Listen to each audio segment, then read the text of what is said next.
The University of Kentucky has a rich history in sports.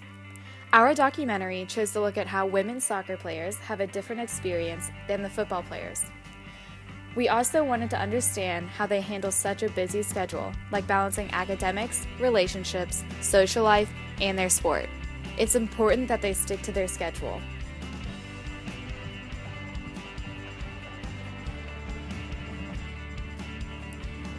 The football team played their first game in 1881.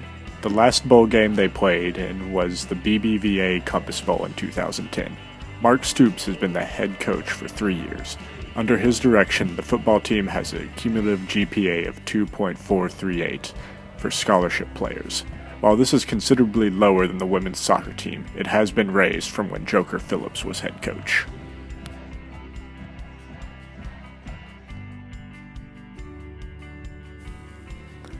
The current head coach of the women's soccer team is John Lipsitz.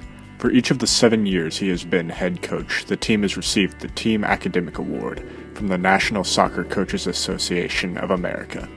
The award is given to teams with a cumulative GPA of 3.0 or higher.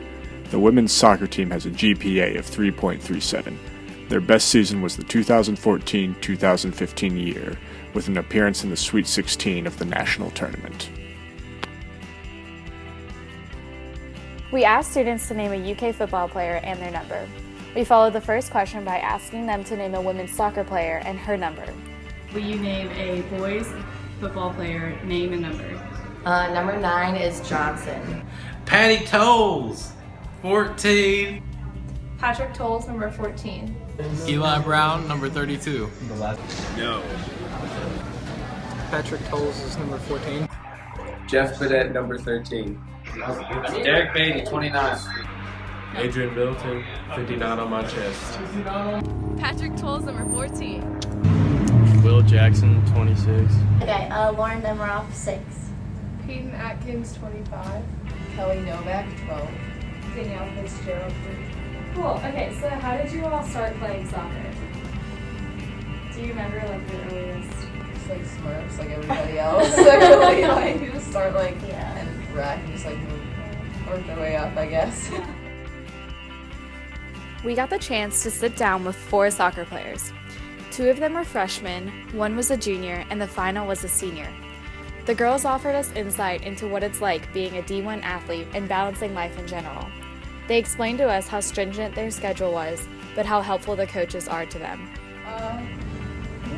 I mean, we get fans out. Yeah, There's like yeah, people yeah. that come out and stuff. Yeah, I mean, it's the reality. We're not women's soccer. Yeah, doesn't get the same publicity as like football and basketball, but like, I mean, it doesn't like hurt me at all. No, I did go into this thinking I was gonna be like some superstar. Like, I was honestly surprised by like the turnout that we get. Yeah, like, I thought it would be less than it I actually think is. women's soccer is more watched than the men's soccer. Yeah. I think it is too. Because that's how it was in a lot of high schools. Like, Right. people go to the women's soccer game and they go to the I think men's. it depends on the games too. Yeah. Like, obviously, Louisville's a big game for both of us, and a lot of people show up to both of those. Yeah, those ones are I don't think we could complain though. Like we definitely do things to like bring people out and like. Yeah, well, I think even like walking around, people ask, like, oh, you play soccer, like, just little things like that. So, I mean, Like we have a big like young girl like fan base, so we get a lot of those kinds of fans. Yeah. And also like compared to a lot of other sports, like first of all, rifle comes to mind, golf comes to mind, like.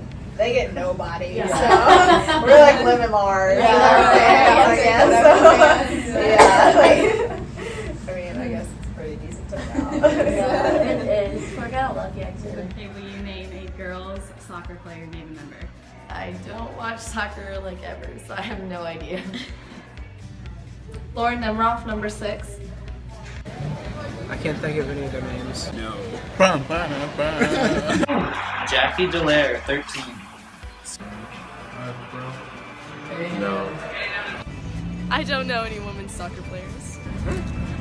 But like, I'd say just the football team and basketball team are the most like idols like on campus. Like not more just like cool to be like, oh, you're an athlete. Yeah, like and you're like a football. No, No. not at all. Yeah, I mean, that's how our country is kind of. But I'd say like you hear a lot more people be like, oh, there's a basketball player in my class. They're like, oh my gosh, I have a women's soccer. Yeah, so I don't know.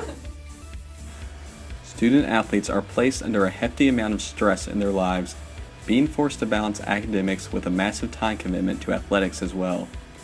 According to the Washington Law Review, the lives of student athletes demonstrate that they are essentially controlled by universities. In recent years, the term student athlete has been placed under fire by critics of the NCAA, with many arguing that student athletes are not fairly compensated for their time commitment to their university. Regardless, student athletes are faced with a mighty task in balancing academics and athletics. Okay, so what's it like playing D1 at UK now? It's definitely like a lot. Like our schedules are really busy, but it's also cool. Like the people you get to meet. Yeah, like, for sure. Yeah. It's one of the hardest things I've ever had to do. Like physically demanding, and you have to manage your time, and you have to learn. It's almost a whole new game going into college. You learn all these new things that you never were taught before playing like high school and club. But I mean, it's rewarding. There's a lot of Things like we travel a lot. Yeah.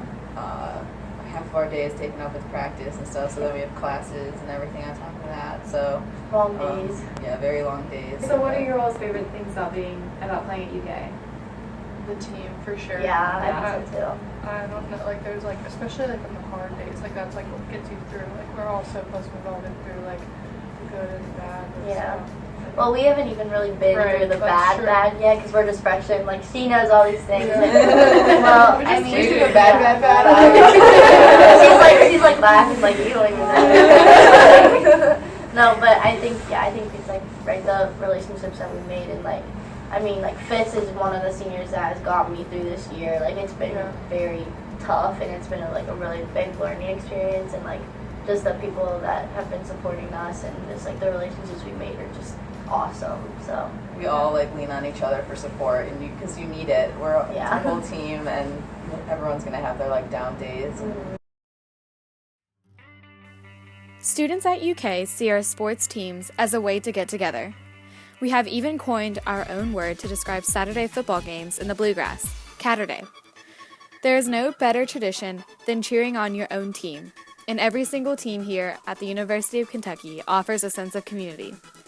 Students cherish being able to come together under one commonality, to watch our Cats win.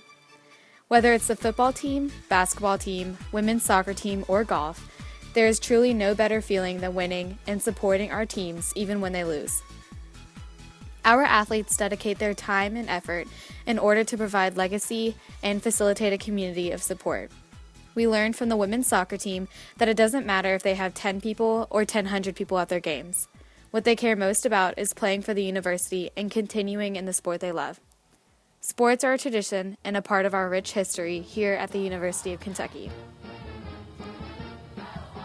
Why do you like UK sports? I like UK sports because I like to spend a good Catter Day with my friends and cheer on the Cats to a big win. I like going to the soccer games at UK because it brings a bunch of different communities together to support one team. Go Cats! I like UK sports because it brings our very large campus together under one common goal. To win! I like UK sports because I grew up with it with my family, and it unifies the campus and also integrates us into a larger Lexington culture. Go Cats!